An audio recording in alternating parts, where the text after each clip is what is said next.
Hi, welcome to Career Cruise. My name is Violette Wambua.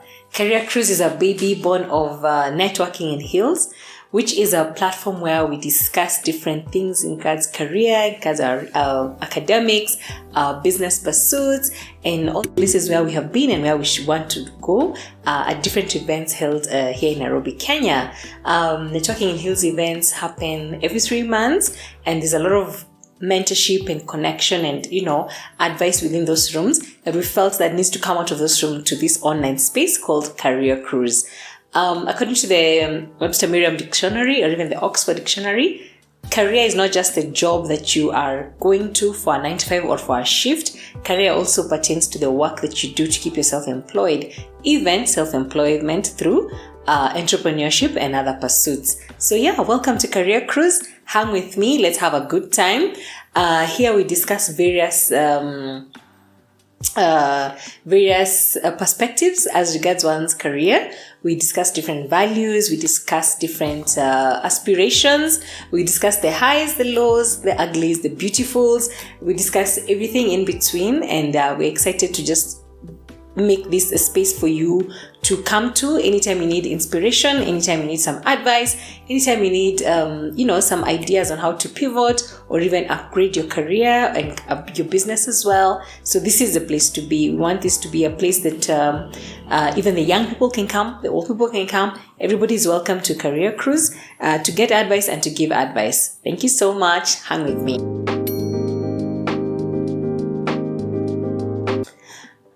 Career values are literally a set of guiding rules that you can form for yourself or that are even shared communally in your environment that then guide how you operate within a career.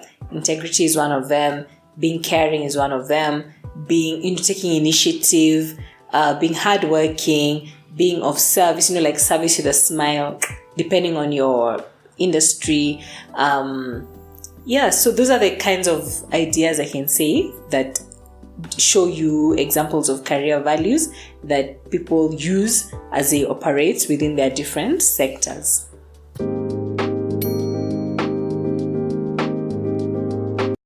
As an individual, it's important to develop your own strong values, and not just values but strong values, because then it's easy for you. They help you to make decisions. You make decisions at the blink of an eye. So if someone comes and says, hey, let's go to the salon, and I'm talking that because I'm a woman, let's go to the salon and it's during work time, very well, no, it's not even about absconding your duties or trying to find an excuse for it. It's just that that's not going to work. That's not your work ethic. You're operating on an ethic of integrity. You're operating on an ethic of, doing what you need to do when you come to work. So going to the salon is not it. You cannot come to the office and then now take a moment to hop into a salon. No. You go to a salon at another time. That's not work time. Yeah, so it's important when you make when you have values that guide you and direct you, you easily stay focused on what it is you're doing and why it is you're doing it. You also are not derailed easily into other people's agendas. If you have a value of integrity, then obviously we're not finding you in scandals, whether small scale scandals or big scale scandals. If you're operating on honesty, you will always own up when a mistake happens. You won't be in the area of covering up. You'll be very quick to own up, to make amends, to do better, to do over, just to keep a good pace going. I mean, nobody is perfect. Everybody finds themselves in a mistake every now and then, but it's important that when you have your values and they're guiding you, then at least they're sort of like guardrails along the journey of your life. So then you're not falling over into the cliff of, terrible decisions and, of course, the horrible consequences that come as a result. Yeah.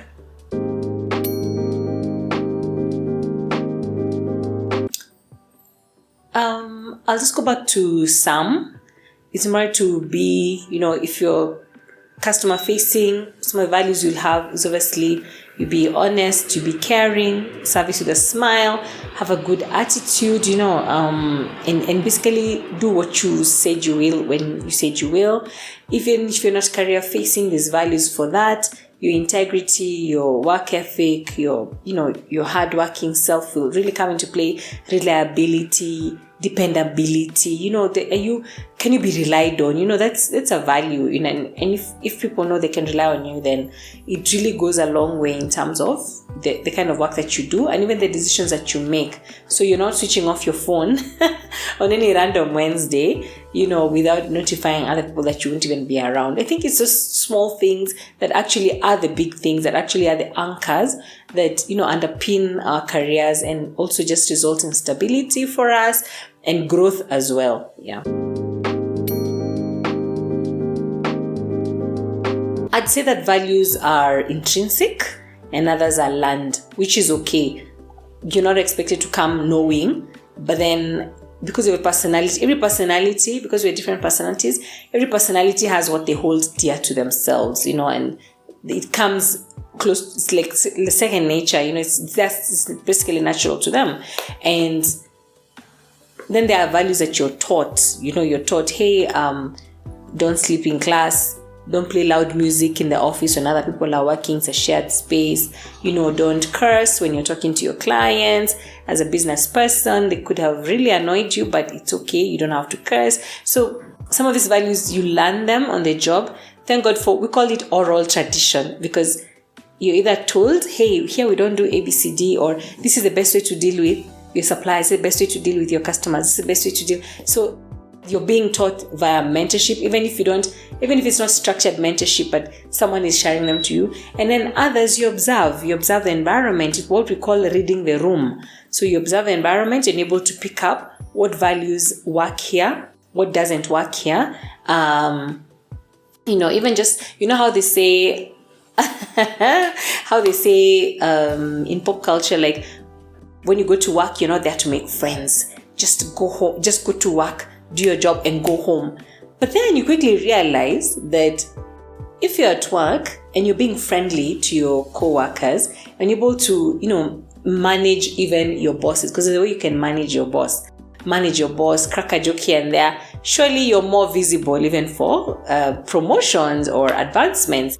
And I know it just doesn't sound okay, but that's the world that we live in. And like I said in an earlier episode, please take the elevator if you can. You don't have to work too hard. You already are experienced. You already know how to do the job. So let's level you up, So here on Career Cruise, we're like, let's level you up the best way we can, by giving you these tips and these suggestions. So yes, this value, some of them, you come with them into any environment. You come with them because they are in you. You're born with them.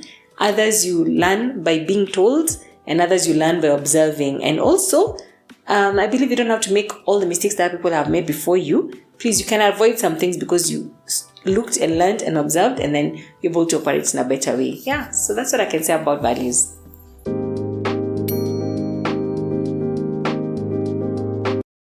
Hard work is very important, and hard work in the sense that you're putting in the time, you're putting in the effort, you're honing your craft. There's almost no shortcut to that. You are researching, you're reading if you need to read, you are meeting other people in the industry that you're growing in, if as and when necessary, as much as possible.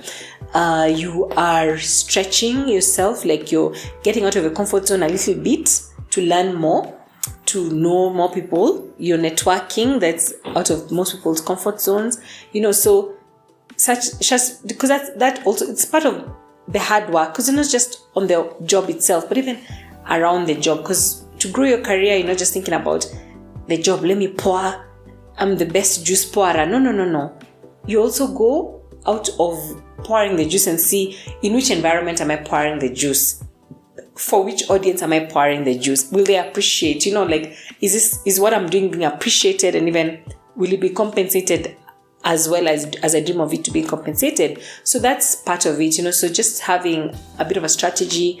So you just don't work hard for nothing, but you're also working hard strategically, what they call working smart. It's still working. It still has to work. So you have to work. Then of course, integrity is very important.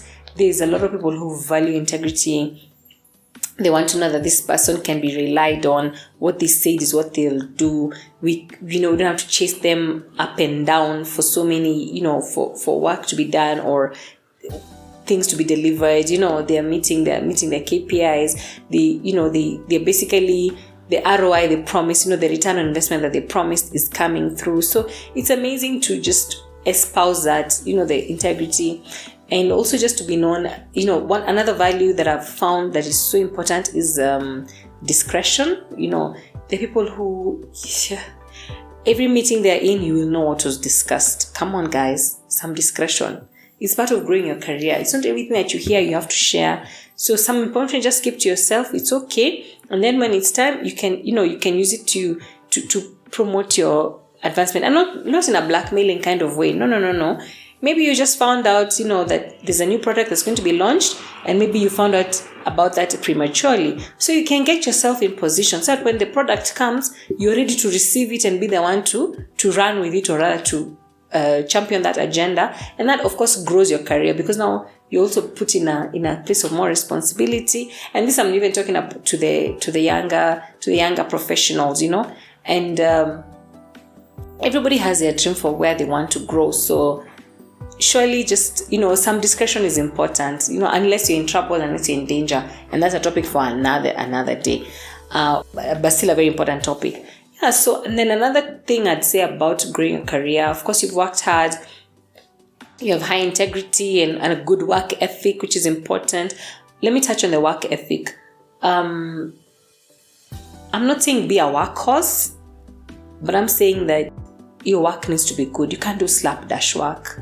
You can't just bare minimum meat, like you're just doing just enough to not get fired. No. Or delivering just enough so that the customers can still keep coming. No.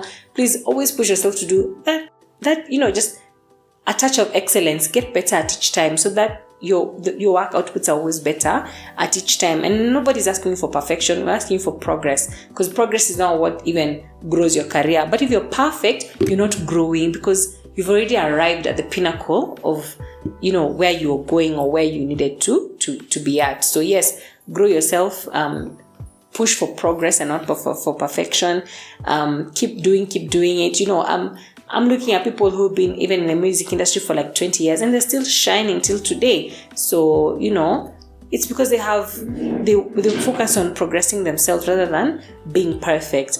So we've talked about hard work, a good work ethic, high integrity, discretion. Another career growing move I've seen working for people around me and even myself in some cases is just dependability. People knowing that they can depend on you to start and finish. Like, you can start something and finish it and close out all the loose ends. That is just amazing. That's a perfect card, a perfect tool for growing your career, because then if you can finish this, then we'll give you a bigger one and more and hopefully they're all coming with bigger checks. But yes, yeah.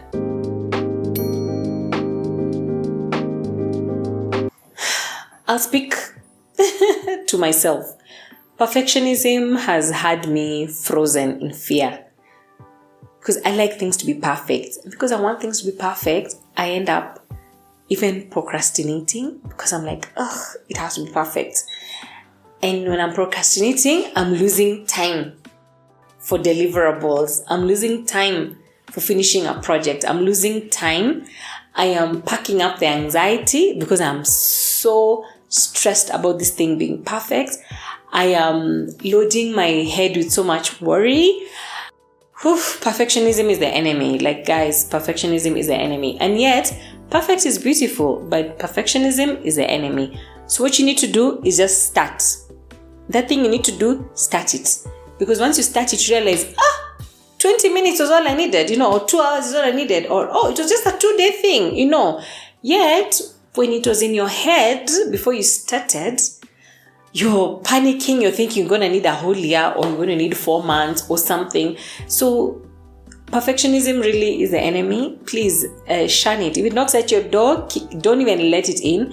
Don't listen to it has to be perfect. Just start.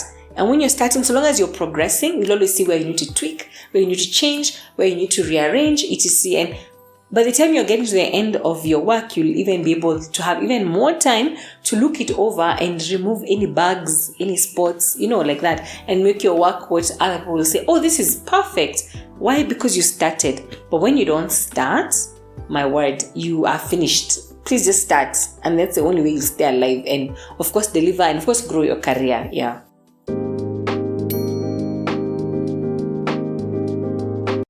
Management, well, I feel attacked, but what can I say about time management? So I feel it's more about, time management is a big deal, and it's an important value to hold and to espouse. It's something important to practice at all times, because the English saying says time waits for no man, the sun waits for no man, and all that, and that's correct. Many times I think it's more of managing our work, not just the time, because time will come and go. But if we manage our work, then it will fit into the time that was allocated and the time that was assigned. So I think it's more of work management or task management. Manage your tasks, manage your needs, manage your wants around that. Because I find that many times you say, oh, this thing should take 2 hours.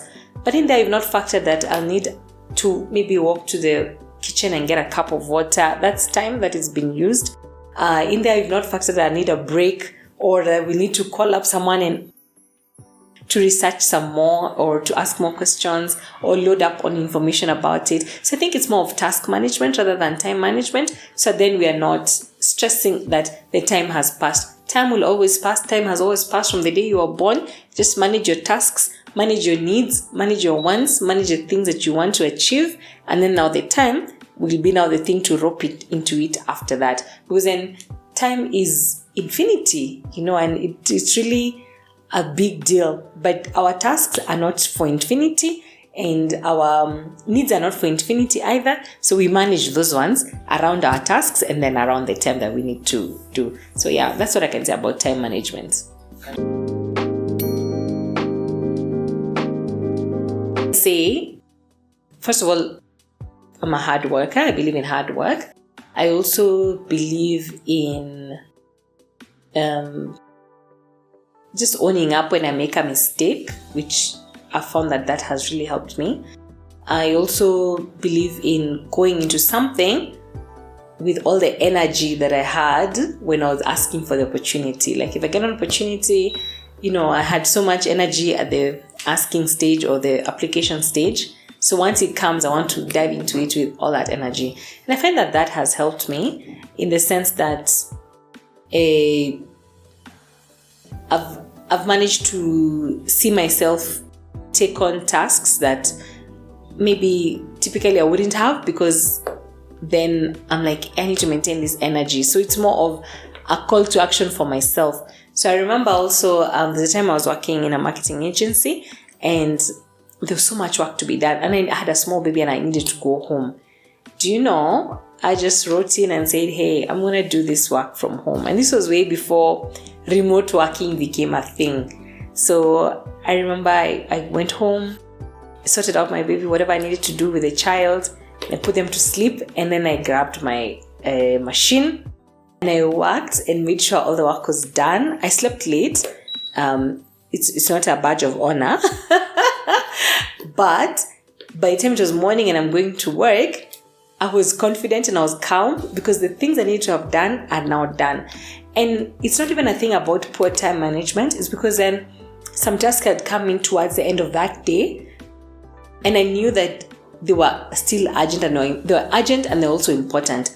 So I had to find a workaround so that then I can still deliver and still not feel like I'm getting home literally so late in the night. Yeah, so I remember that really helped me. That kind of, like a proper work ethic, and being flexible and taking initiative and just doing things without necessarily being asked. Because I think, looking back, I think I'd have just said, hey guys, it was time to go home, and so I had to go. I don't think I'd have been beaten. I mean, I'm an adult, but it was good that way, because then deliver the work, and then I found that even my day was shorter, so I was even able to go home earlier that day. So yeah, I'm happy about that.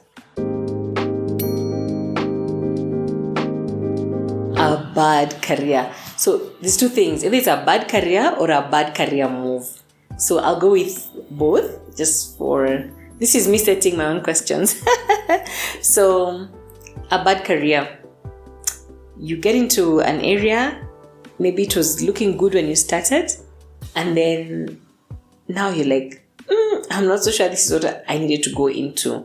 So I think this is why we use the word pivoting. And I know it's such a common statement nowadays, pivoting. So, but before you pivot, because pivoting means now you're moving away from it.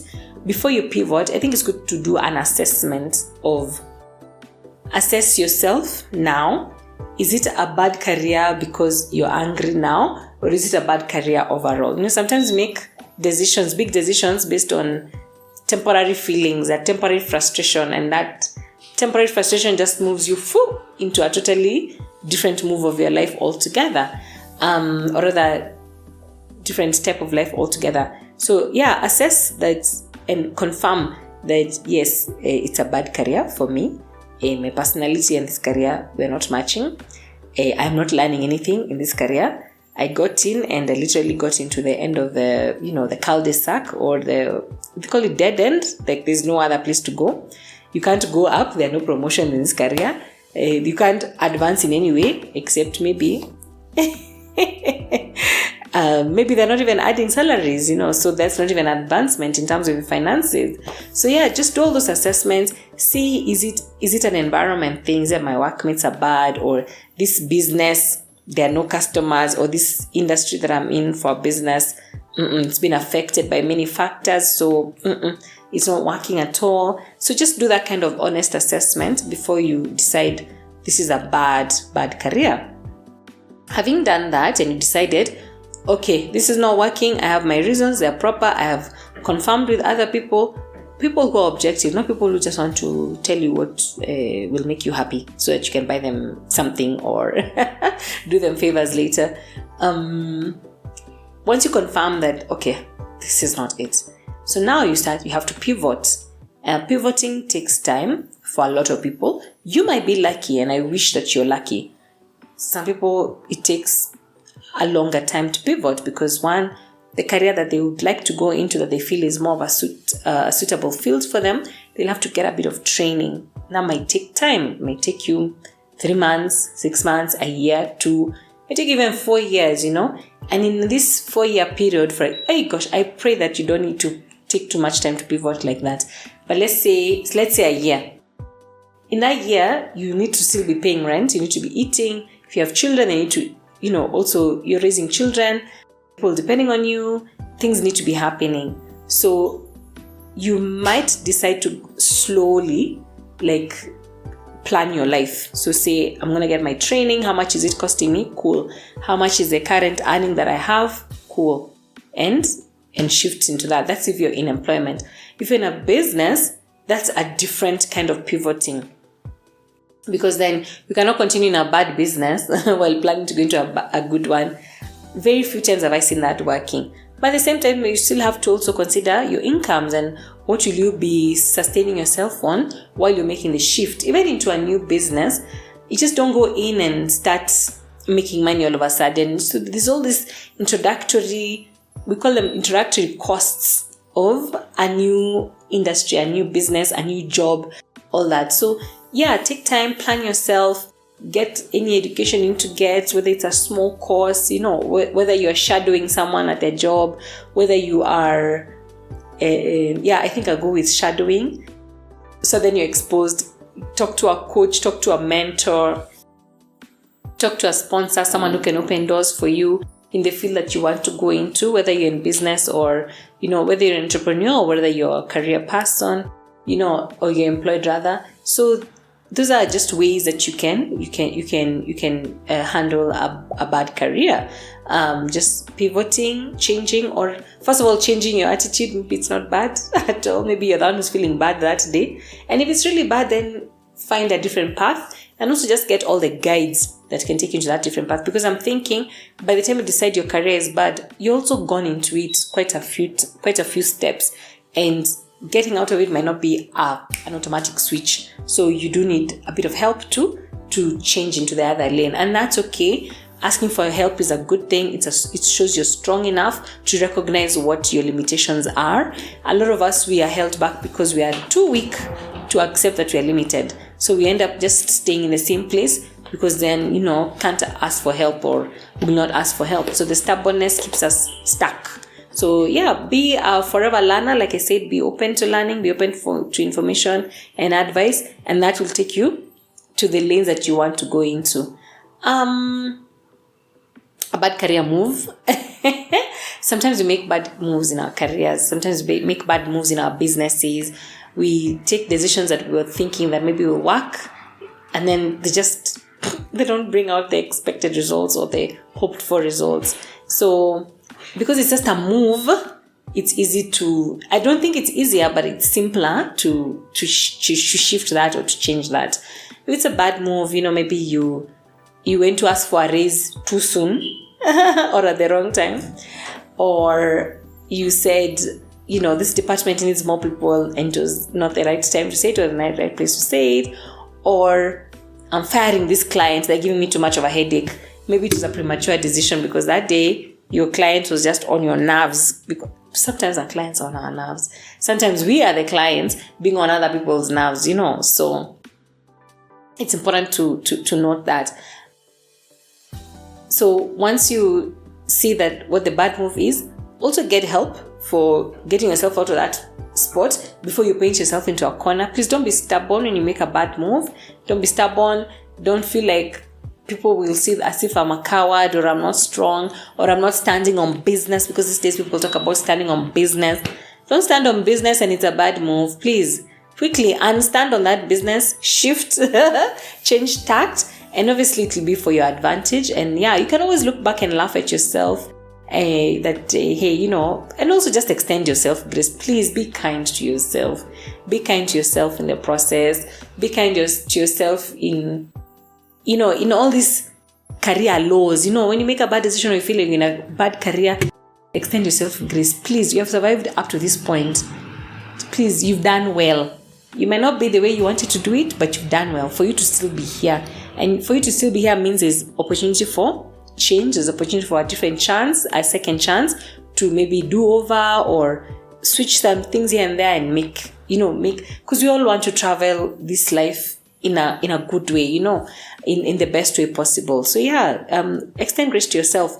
People make changes all the time. You're not the first one to make changes. People land in horrible careers all the time. You won't be the first one, but we hope that, yes, from today it will be the last time you're in that bad career, because then, of course, a bright idea will land on you and you will change tack, you'll change your environment, you'll change your attitude, you'll change everything that needs to be changed so that then you can enjoy the work that you do to sustain yourself, enjoy the work that you do to pay for holidays, and to make investments for yourself and for your family, because why not? We all deserve that. So yeah, don't kick yourself. It's a bad decision. Don't kick yourself.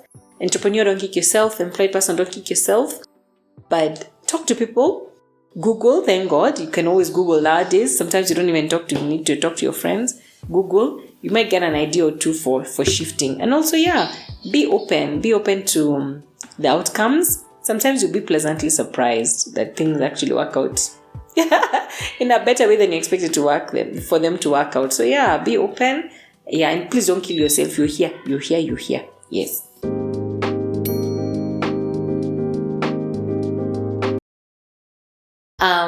I'll speak about myself. One thing I've learned to do is to really, really extend grace to myself. There's a few things I regret not having done or gone into.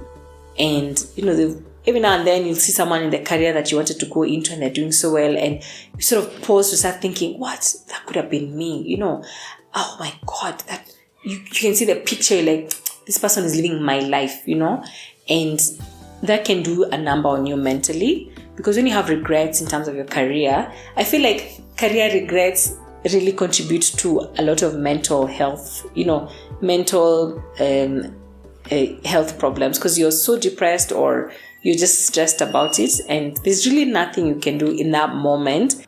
And yeah, so the regrets take you back to the should have, could have, would have, and it's actually useless in that moment, because who says that's what really could have happened, and especially if you're a believer in any part of religion, there's always the knowledge that yes, you will do your part, but then there's what was good for you, so when you come to career regrets, first of all, I think it's useless to regret, and I'm even speaking to myself, it's useless to regret, but knowing that there's opportunity to pivot can really make a difference. And I thank God that nowadays we have all these courses. I mean, Harvard, Cornell University, all these Ivy League universities, they have courses online virtually that we can attend and say, Mama, I went to Harvard, I made it, so, and then you can use those certificates to apply,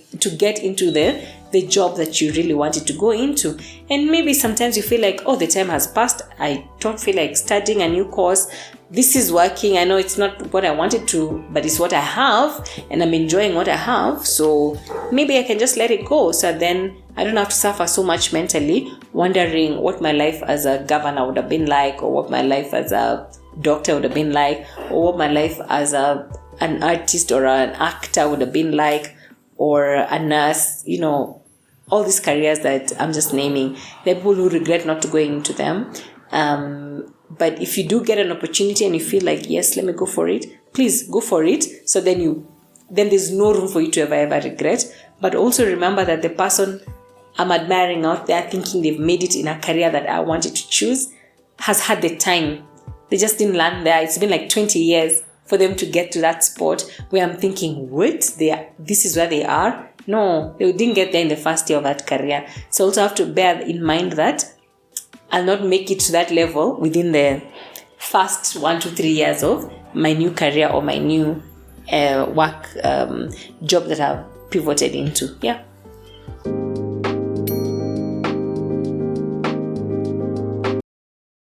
Networking in Heels, we espouse empowerment, empowering one another, empowering other people, being empowered ourselves as well, to make good decisions. In terms of our careers, in terms of our businesses, in terms of even the friendships that we make, in terms of the choices that we make to advance ourselves, even academic choices. At Networking Heals, we espouse integrity, we espouse honesty and camaraderie. So then everybody who comes into that event, into that platform in any way, shape or form, feels like an insider already. We really espouse that, inclusivity. We want everybody to feel included, everybody to feel noticed and seen and loved and respected and honored. That's what we are about. Because then if you feel like you're honored, it's easy for you to share and to be vulnerable to a level, so then you can also get the empowerment that you need and the help that you need and the advice that you need, and even just to mix and mingle. You don't mix and mingle if you don't feel like you're being seen. If you don't feel seen, you'll run away from the room. So yes, so this is not an insider club. It's a place where everybody is welcome, and as long as you're there, you will be seen, you will be heard, you will be recognized, you will be included. Yes.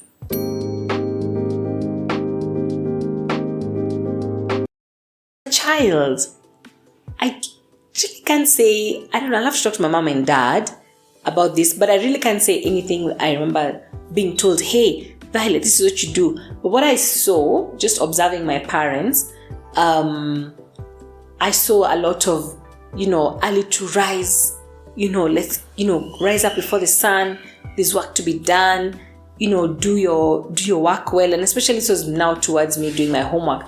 Do your work well.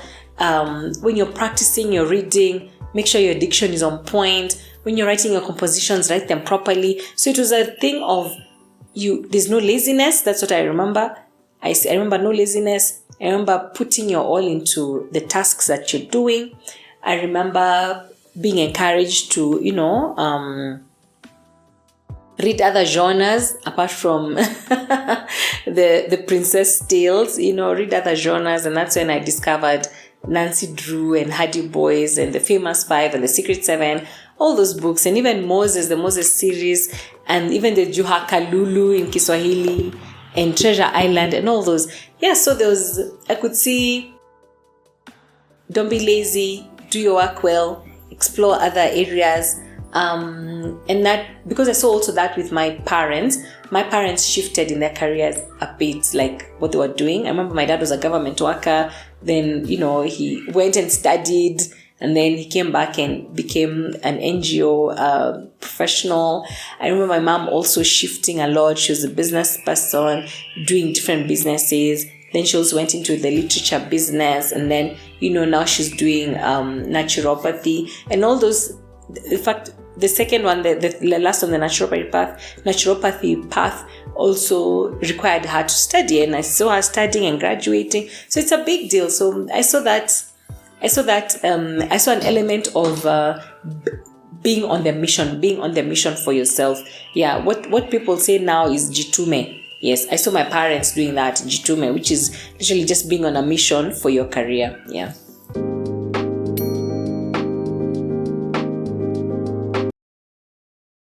Adults, the advice I've gotten has been, resilience and grit. Actually, grit.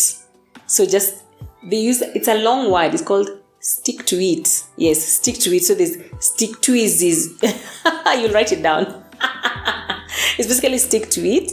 And when you stick to it, you know how they say a rolling stone does not gather any moss?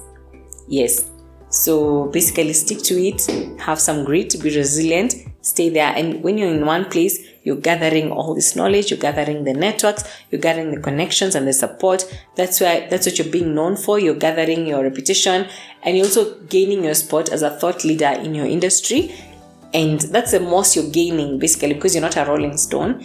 And that also results in visibility, results in reliability, and results in people coming to you. And yeah, because now we are an adult, we are in our adult age, we can say we want to be where the money resides, and so money comes to where the experience has been residing. Yeah. I'm a mom, so let me think. I'd want my children to get into careers that they enjoy, careers that come naturally to them. Careers that make good use of their natural talents and skills and abilities. Of course, they will get training. I'm not opposed to that.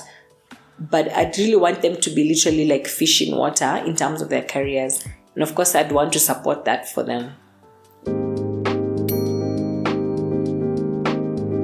Career Cruise is such an important space to be part of and to even plug into, because this is where we share very important nuggets and also sources of wisdom for making the journey of your career. And I don't know how many careers you pivot into, but for you to be able to do that in a masterful way, you need to be plugged into Career Cruise. We're going to have so many conversations that will show you practical examples, not just stories of Violette, but even stories of other people and how they've done it, how they've moved from point A to point B, how they've, I think we all aspire to be, okay, now let me not speak about we, but me. I actually look up to Nairobi's, let me just use the word Polycarp Igathe. Polycarp Igathe has never stayed a day without a job. Like he goes into politics, goes back the next day, sure, he has a job, because he's actually well equipped, to perform very well everywhere he goes. And I think that's what we should all look out for, and just make sure that we can never go a day hungry or wondering what's going to happen to us. Yeah. Because we've come to Career Cruise, we've learned what you need to learn. And also, we have been encouraged to network and to know other people. Yeah.